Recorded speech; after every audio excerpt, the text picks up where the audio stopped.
بسم اللہ الرحمن الرحیم۔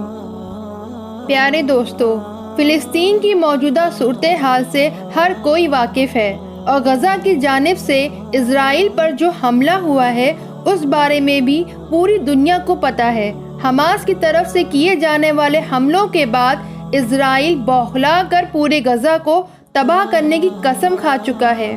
لیکن دوستو، اب سوال یہ ہے کہ آخر اس جنگ میں یہودیوں کی دھمکی سے مسلمانوں کو ڈرنا چاہیے یا نہیں؟ آج اس ویڈیو میں ہم حضور صلی اللہ علیہ وسلم کی حدیث کے مطابق اس سوال کا جواب دینے کی پوری کوشش کریں گے۔ اس کے علاوہ قرآن پاک نے یہودیوں کے بارے میں کیا کہا ہے اور تاریخ میں یہودیوں کے ساتھ کیا ہوتا چلا آیا ہے اور اب آنے والے وقت میں یہودیوں کا کیا انجام ہوگا، ان سب ٹاپک پر بھی آپ کو حدیث کے مطابق کچھ ایسی باتیں بتائی جائیں گی کہ جنہیں سن کر آپ بھی حیران رہ جائیں گے۔ پیارے دوستو، حالات کو دیکھتے ہوئے بہت سے بڑے بڑے عالموں کا کہنا ہے کہ اب وہ وقت دور نہیں کہ جب یہودی مسجد اقصی کو گرا کر ساری مسلم دنیا میں آگ لگا دے اور مسلم حکومتیں تنکوں کی طرح بہتی چلی جائے، یہاں تک کہ ایک ایک کر کے سبھی اسلامی حکومتیں ان یہودیوں کے ہاتھ میں چلی جائیں گی اور پھر کچھ دنوں کے لیے ساری زمین پر یہودیوں کا بول بالا ہوگا، کیونکہ وہ اپنے مسیحا دجال کے ساتھ مل کر اس دنیا پر راج کریں گے اور جو بھی ان کے خلاف بولے گا وہ اسے موت کے گھاٹ اتار دیں گے۔ آج پوری امت کو اس بارے میں سوچنے کی ضرورت ہے اور خود کو آنے والے حالات کے لیے تیار کرنے کی ضرورت ہے، لیکن افسوس کہ آج کا مسلمان غفلت میں پڑا ہے، جبکہ یہ اسرائیلی یہودی آنے والے حالات کی مکمل تیاری میں لگے ہیں، کیونکہ یہودیوں کی شیطانی کتاب تلمود میں لکھا ہے کہ دجال آ کر یہودیوں کو پوری دنیا میں ایک خاص عزت دلائے گا اور دنیا کے ہر انسان پر یہودی کی عزت کرنا لازم ہوگا۔ اگر وہ ایسا نہیں کرے گا تو اسے راستے سے ہٹا دیا جائے گا۔ اس لیے یہودی دجال کو اپنا اصلی مسیحا مانتے ہیں اور اس کے آنے کے انتظار میں لگے ہیں، بلکہ یہودی تو اپنے مسیحا دجال کے استقبال کی تیاری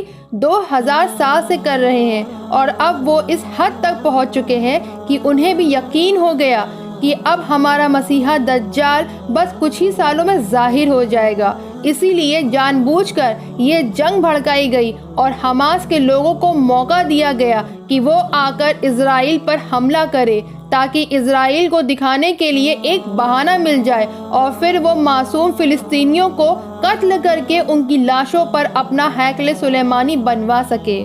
اسی لیے آپ نے خبروں میں ضرور سنا ہوگا کہ اسرائیل نے اپنے 5000 فوجی غزہ میں داخل کر دیے ہیں اور پوری رات غزہ کے اندر بندوقوں کی فائرنگ ہوتی رہی، مطلب ہزاروں فلسطینیوں کو بندوقوں کا نشانہ بنا کر موت کے گھاٹ اتار دیا گیا۔ دنیا کے سارے مسلم دیش صرف بیٹھے تماشا دیکھ رہے ہیں، یہاں تک کہ ایک فلسطینی عورت نے ترکی کے صدر طیب اردوغان سے یہ بات کہتے ہوئے دم توڑ دیا کہ اب ہم فلسطینیوں کو تم مسلمانوں سے کوئی امید ہی نہیں، بلکہ اب تم ہمارے لیے دعائیں بھی مت کرو، ہم تو شہید ہو کر اللہ کے پاس چلے جائیں گے، لیکن تم سب مسلمانوں کے دل مردہ ہو چکے ہیں۔ اب تو یہ حال ہے کہ مسلمانوں کے سب سے مقدس دیش سعودی عرب کا بھی یہ بادشاہ خاموش ہے، اور تو اور اس نے خود امریکہ سے بات کر کے اپنے ملک میں یہ حکم جاری کر دیا کہ کوئی بھی عالم ممبر سے فلسطینیوں کے حق میں بیان نہیں کر سکتا، جو بھی ایسا کرتا پکڑا گیا اسے سخت سزا دی جائے گی۔ تو دوستو، اب آپ خود ہی ان اسلامی دیشوں کی گھٹیا حرکتیں دیکھ سکتے ہیں کہ ایک طرف وہ خود خاموش ہے اور دوسری طرف اپنی قوم کے لوگوں پر بھی پابندیاں لگا رہے ہیں کہ ان میں سے کوئی بھی معصوم فلسطینیوں کے حق میں بات تک نہیں کر سکتا۔ آخر یہ کیسے مسلم دیش ہے؟ کل قیامت کے دن یہ اللہ کو کیا جواب دیں گے؟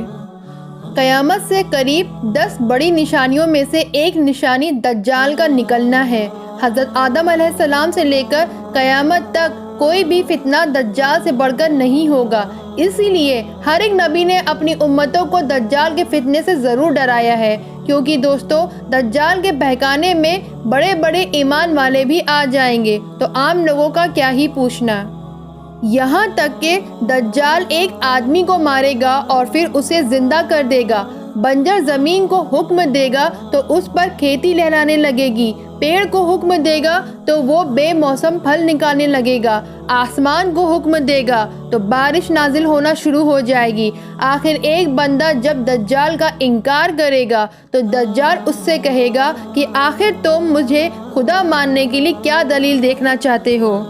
تو وہ بندہ کہے گا کہ اگر تم میرے ماں باپ کو زندہ کر کے دکھا دو جو آج سے 20 سال پہلے وفات کر چکے ہیں تو میں تمہیں خدا مان لوں گا۔ اس پر دجال حکم دے گا تو اس کے لشکر کے بہت سے شیطان اس آدمی کے ماں باپ کی شکل میں آ کر اس سے کہنے لگیں گے کہ اے بیٹا، یہ سامنے کھڑا حقیقت میں تمہارا سچا خدا ہے، تم اسے ہی اپنا خدا مان لو، اور پھر اس طرح وہ دجال کو خدا مان کر گمراہ ہو جائے گا۔ لیکن دوستو ان سبھی شیطانی طاقتوں کے باوجود بھی ایک دن دجال کا خاتمہ حضرت عیسیٰ علیہ السلام کے ہاتھوں ہو کر رہے گا، اور پھر ساری دنیا میں ایک بار پھر سے اسلام کا بول بالا ہوگا، ہر طرف برکتیں ہی برکتیں نازل ہوں گی۔ اور یہودیوں کے بارے میں حدیث میں آتا ہے کہ خود عیسائی مسلمانوں کے ساتھ مل کر ان کا خاتمہ کریں گے۔ وہ جس پیڑ یا پتھر کے پیچھے چھپیں گے تو وہ پیڑ بھی بتلا دے گا کہ یہ دیکھو میرے پیچھے یہودی چھپا ہے۔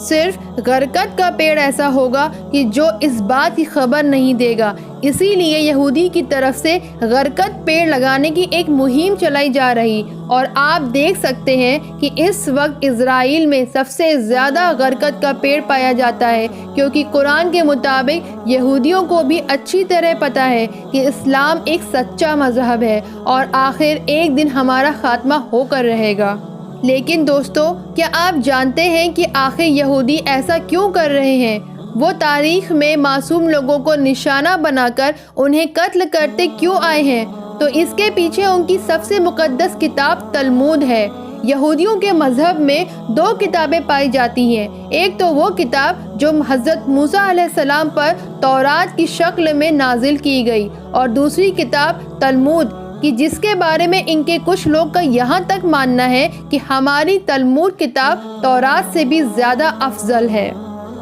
اس تلمود کتاب میں لکھا ہے کہ اگر کوئی ایک بار تورات کتاب کی توہین کر دے تو وہ جائز ہے، لیکن تلمود کتاب کی بے ادبی پر اسے قتل کر دیا جائے گا۔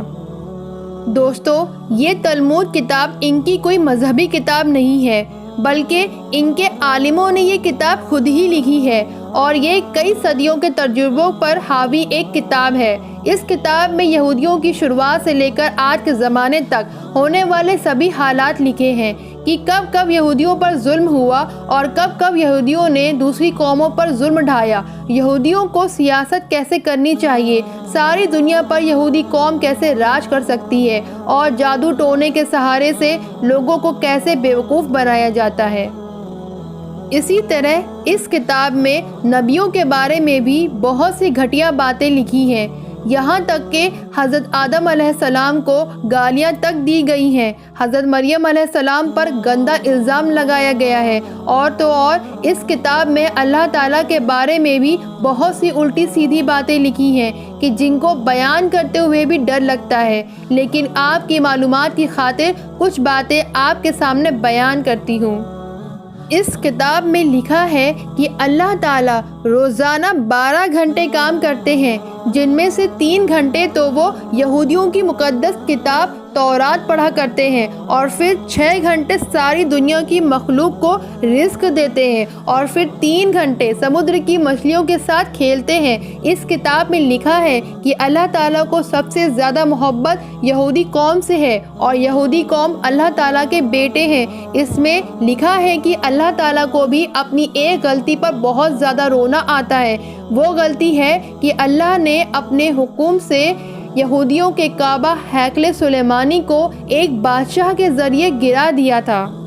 اس کتاب میں لکھا ہے کہ اللہ تعالیٰ کو بھی اس بات کا اعتراف ہے کہ ہیکل سلیمانی کے گرانے کا حکم یہ میری غلطی تھی، اور اللہ تعالیٰ اپنی اس غلطی پر روزانہ کئی گھنٹے نعوذ باللہ روتے ہیں اور اپنے گالوں پر تماچے مارتے ہیں، اور کبھی کبھی اللہ تعالیٰ کی آنکھوں سے آنسوؤں کے کچھ قطرے سمندر میں گرتے ہیں تو اس میں بھی طوفان آ جاتا ہے۔ دوستو، آپ یہودیوں کی کتاب تلمود کے بارے میں ریسرچ کریں تو معلوم ہوگا کہ آخر اس کتاب میں کتنی ہی گھٹیا باتیں لکھی ہیں، لیکن پھر بھی یہودی اسے اپنی سب سے مقدس کتاب مانتے ہیں اور اسی کے باتوں پر عمل کر کے وہ معصوم لوگوں پر بے حد ظلم ڈھاتے ہیں۔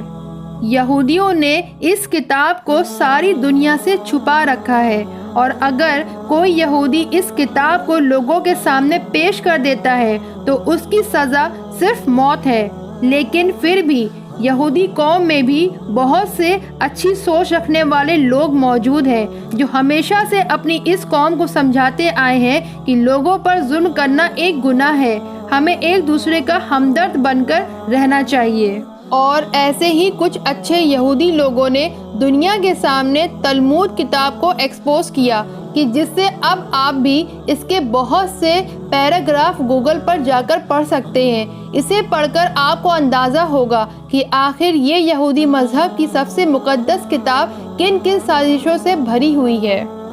دوستو، امید کرتی ہوں آج کی اس ویڈیو سے آپ کو کافی نالج ملی ہوگی۔ اگر ویڈیو پسند آئی ہو تو ایک لائک کر دیں، اور اگر آپ اس چینل پہ نئے ہیں تو چینل عنایہ وائس کو مہربانی کر کے ضرور سبسکرائب کر لیں۔ ملتے ہیں اگلی ویڈیو میں۔ السلام علیکم۔